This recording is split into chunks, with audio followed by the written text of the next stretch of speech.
Iran और Israel के युद्ध के बीच प्रधानमंत्री नरेंद्र मोदी ने ईरान के राष्ट्रपति से बातचीत की है। हमारे साथ मुख्तार अब्बास नकवी साहब हैं, बीजेपी के सीनियर नेता।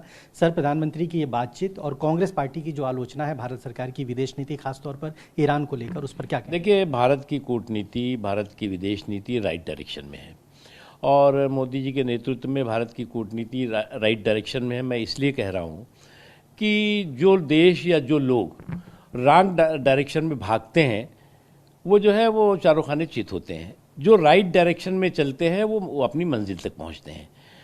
इस दौरान अगर दशकों में देखें आप, इस दशक में देखें तो दुनिया के तमाम तरह के संकटों और कंटकों को पछाड़ करके भारत आत्मविश्वास और आत्मनिर्भरता के रास्ते पे आगे बढ़ रहा है। इस दौरान जो है वो कोविड जैसा सदी का सबसे बड़ा संकट और कंटक देश ने देखा। उससे पहले अभी भी चल रहा है, यूक्रेन और रूस का युद्ध चल रहा है, अभी ईरान और इसराइल का युद्ध चल रहा है। उसके अलावा और भी पाकिस्तान का हर दिन प्रॉक्सी वार दिखाई पड़ता है, हर दिन जो है वो आतंकवादी उसकी चुनौतियां दिखाई पड़ती हैं। इन तमाम संकटों और कंटकों को पछाड़ करके भारत के लोगों के हितों और देश के हित को प्राथमिकता देते हुए आगे बढ़ा है। जो लोग ये कहते हैं कि साहब जो विदेश नीति है वो जो है वो निरंतरता की, यस, विदेश नीति जो है वो निरंतरता के साथ जो राष्ट्रीय हितों की प्राथमिकता के से जुड़ी हुई होती है। जो नेशनल जो फॉरेन पॉलिसी है वो कंटिन्यूटी के साथ साथ जो है वो नेशनल इंटरेस्ट की प्रायोरिटी के साथ आगे बढ़ती है। कांग्रेस पार्टी की ओर से और खासतौर पर जयराम रमेश ने थोड़ी देर पहले एक ट्वीट किया है। उनका कहना है कि भारत सरकार की चुप्पी, अमेरिका ने ईरान पर हमला किया, इजराइल ने ईरान पर हमला किया, भारत सरकार की ये चुप्पी है और कहीं ना कहीं भारत की जो विदेश नीति है, जो डिप्लोमेसी है और ईरान को लेकर जो एक दोस्ती है, उस पर देखिए, पहली बात ये कि एक बात समझना होगा कि भारत जो है वो राइट डायरेक्शन में मोदी जी के नेतृत्व में हमारी कूटनीति है, डिप्लोमेसी है और उस राइट डायरेक्शन में ही देश आगे बढ़ रहा है। और उसके साथ ही साथ कुछ लोग जो है वो हम कूटनीति पर भी कमनल कलर चढ़ाने की अगर कोशिश करेंगे तो वो न देश के हित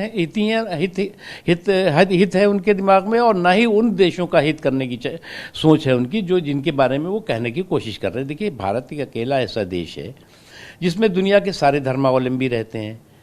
दुनिया का कोई ऐसा देश नहीं, 200 से ज़्यादा देश है दुनिया में। अगर आप भारत में मुसलमानों की संख्या देखें तो दुनिया में जितने भी मुसलमानों की जनसंख्या, उसमें हर दुनिया में रहने वाले 10 मुसलमान में से एक मुसलमान भारत में रहता है। इसलिए दुनिया के सारे धर्मों के धर्मावलंबी भारत में हैं।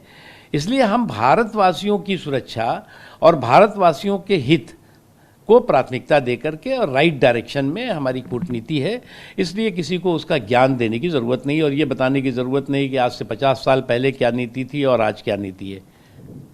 पाकिस्तान के सर आर्मी चीफ कुछ दिनों पहले अमेरिका गए थे, वहाँ के राष्ट्रपति के साथ उन्होंने लंच किया और उसके बाद ये तमाम डेवलपमेंट्स जो इजराइल में और ईरान में हुए हैं, ये माना जा रहा है, इस तरह के रिपोर्ट्स हैं कि पाकिस्तानी आर्मी चीफ के वहाँ जाने के बाद ही कुछ ऐसे डेवलपमेंट हुए हैं जिसके बाद पाकिस्तान ने अपना शायद एयर स्पेस भी इजराइल। बात समझ लो, अब आतंक की फैक्ट्री से अमन का फर्टिलाइजर नहीं निकलता।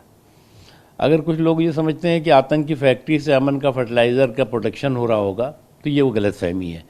पाकिस्तान आतंक का अखाड़ा है और जिस रास्ते पे वो चल रहा है ना वो घर का रहेगा ना घाट का रहेगा।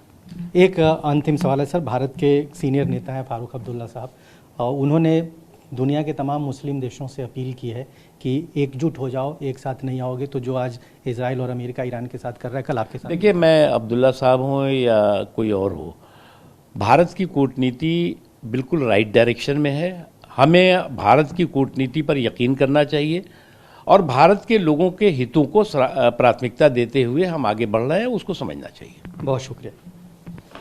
कैमरामैन गजेंद्र के साथ रजनीश रंजन, TV9 भारतवर्ष, दिल्ली।